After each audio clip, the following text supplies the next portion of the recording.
All right. Well, joining us on NDTV, we have Mohit Paul, advocate of the Supreme Court, PKD Nambiar, supporter of the BJP, and Asad Abbas, a political analyst. And we will, of course, go across to them to try and further analyze the developments today and the repercussions. But I want to first cut across to my colleague Sanket Upadhyay, who's breaking down the details of what has happened today. So let us quickly tell you what exactly happened as far as the Gyanvapi case is concerned in the Varanasi District Court. So this is a big win for the Hindu petitioners as far as this matter is concerned. The Gyanvapi case can now continue in court. So that is the beginning of the legal battle. This is not the end. This case basically means that the case can now continue in court and hearings will begin from here on. Now, the Muslim side and their challenge has been rejected. This has been rejected by the court that it should not be maintained. The case must not be heard. It must not move forward. Varanasi court has given its order on the mosque also. Hindu petitioners say that this is a big win for them. The plea to perform puja at Shringar Gauri has been heard, and the plea for a daily puja is now going to be heard on the 22nd of September onwards until such time that there is a decision in this particular matter. Now, what exactly did the court say as far as the 1991 Act is concerned, the Places of Worship Act? The court says that the plea is not for converting mosques to temple. That is why 1991 Act does not come into the picture. Nobody is saying over here, according to the court, that the mosque must go and a temple must exist. So nobody is changing the structure. 2. Petition is only for year-long puja at the Shringar Gauri temple.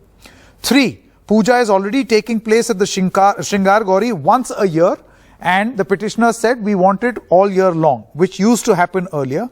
Places of Worship Act 1991 does not bar this petition, and the suit is confined to the right to worship, which is a fundamental right, as a fundamental right. So that's the point that the court has made in this case today.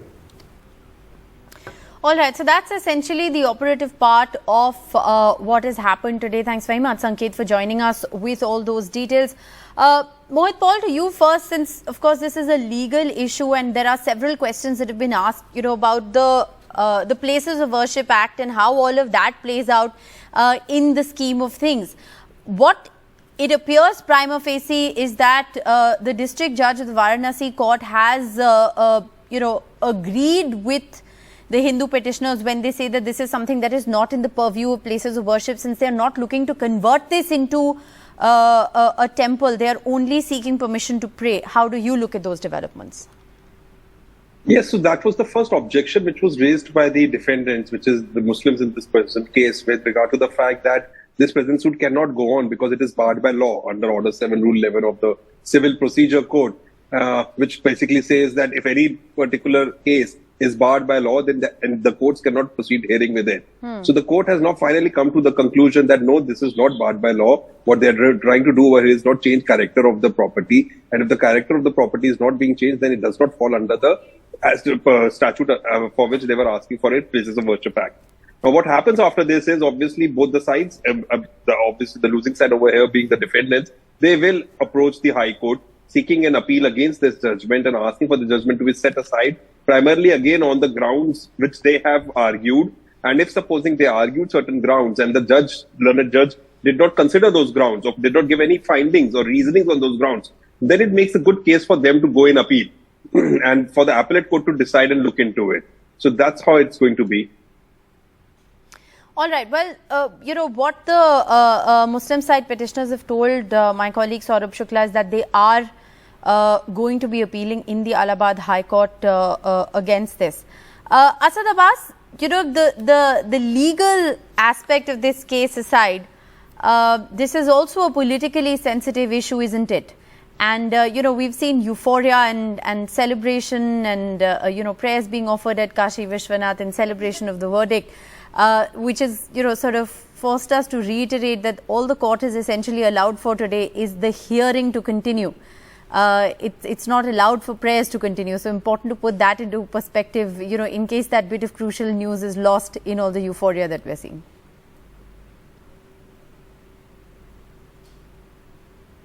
Asad Abbas, can you hear me? Okay, we seem to have lost that line with you. PKD Nambiar, can I then take that question to you? I think it's too early to celebrate, and I don't think this today's court's decision is neither a win for anybody nor anybody has lost. That's the way I look at it. But the larger question is that, yeah, you can of course claim that it's a one step closer to a long legal battle, if that is the way, whatever we have been hearing from the legal experts. Yes, that way this case will still stand, and it will be taken to the legal battle till to the Supreme Court, as the different sides are saying. How do you think this impacts the political atmosphere, the political climate? That's precisely I wanted to come on this. Now, I sometimes feel very bad that our Muslim brothers of today in 2022 needs to be explaining, or needs to be answerable, or need to fight for a legal case in the courts for some kind of a crime which was done and which is known to everybody, which is a history, is the Mughals. But I think, why don't we, when we have so many of these temples were demolished by the cruel Mughals, why don't we give it away to to their Hindu brothers, and bring a communal harmony and a brotherhood in the society, rather than just going and fighting? Anybody, whomsoever, even a blind person can understand that it's a Hindu temple which was demolished and made or converted into a mosque.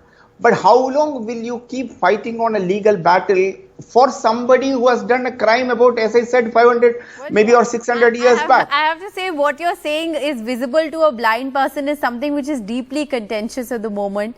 And I think, those leaked reports in a certain sense have not helped the cause of either side. I mean, there was a sanctity to the process that was allowed for, and that was breached. The petitioners for the Hindu side leaking those reports to the media, and so much talk about it without actually any evidence being furbished before a court of law, or a court of law having to examine those facts.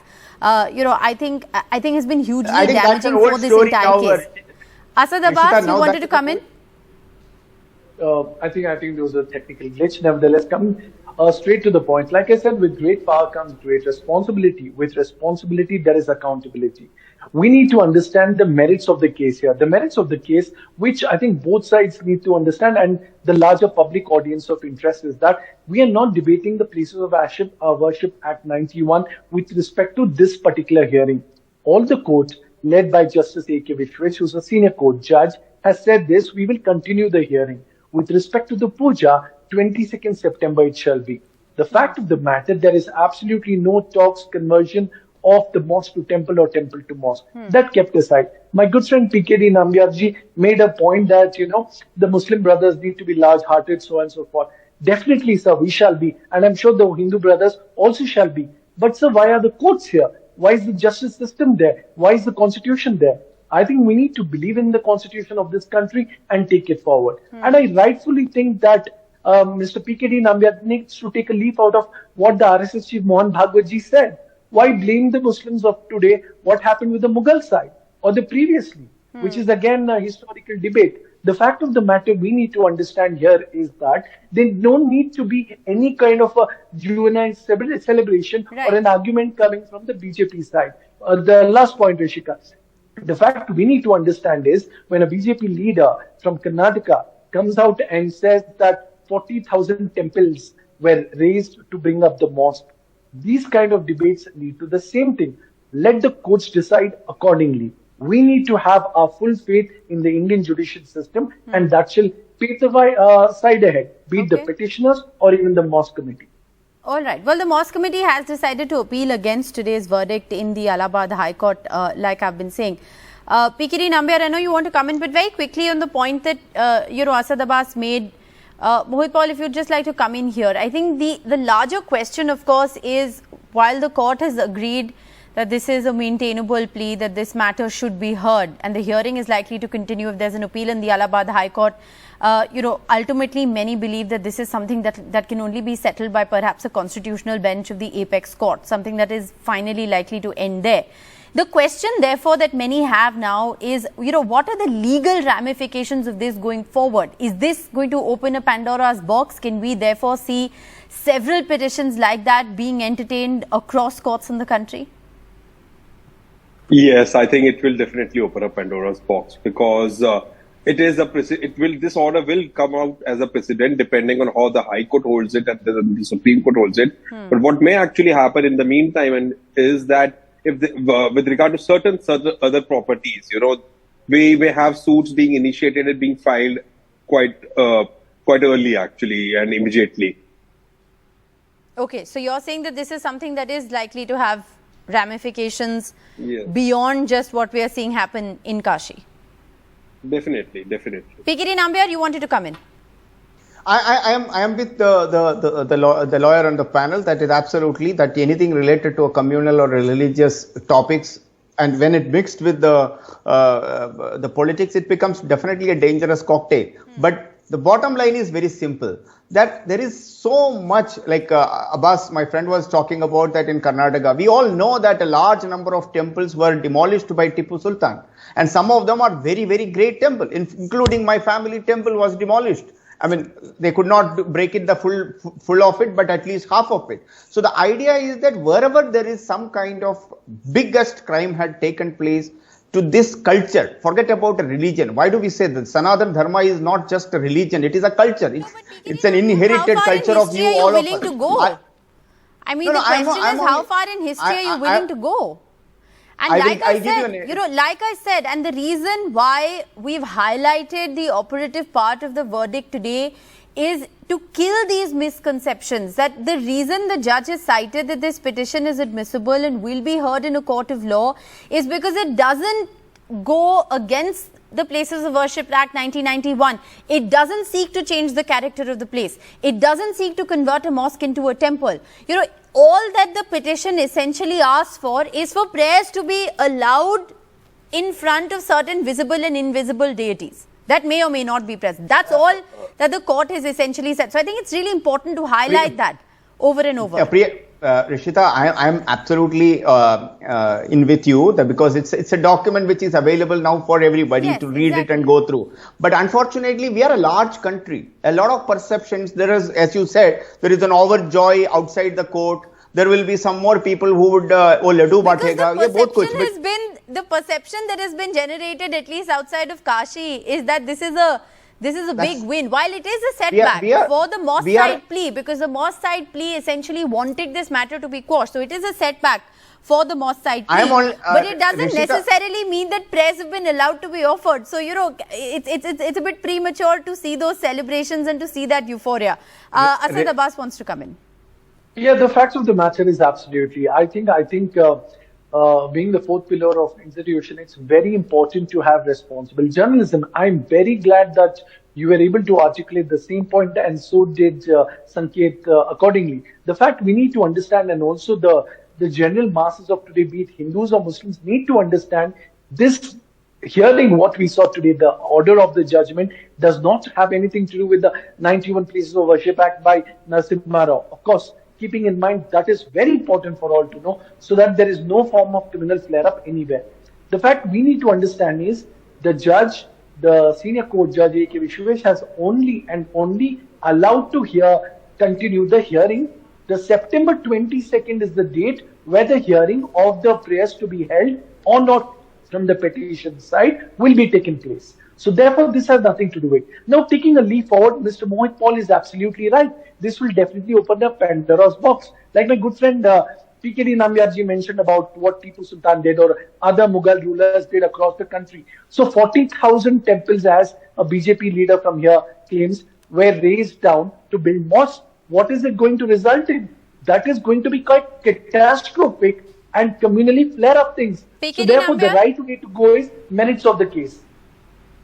Yeah, well, can I just quickly tell you about this? If you remember that before the 1992, even before the so-called structure in Ayodhya was demolished, then the VHP international president, Mr. Singhal, he said that we would like to sit with all the Muslim brothers together, and we are only demanding 3 places, that is Kashi, Mathura, and one more, whatever is that the third place. These 3 places are the very sacred belief system of India and every Indian. So Ram is not just for the Hindu. Even Ram is even a Sikh or a Jain. All of these people go and pray to the Ram temples. So is with the Krishna. Krishna is not just a god only of a few of the Hindus who goes to the temple.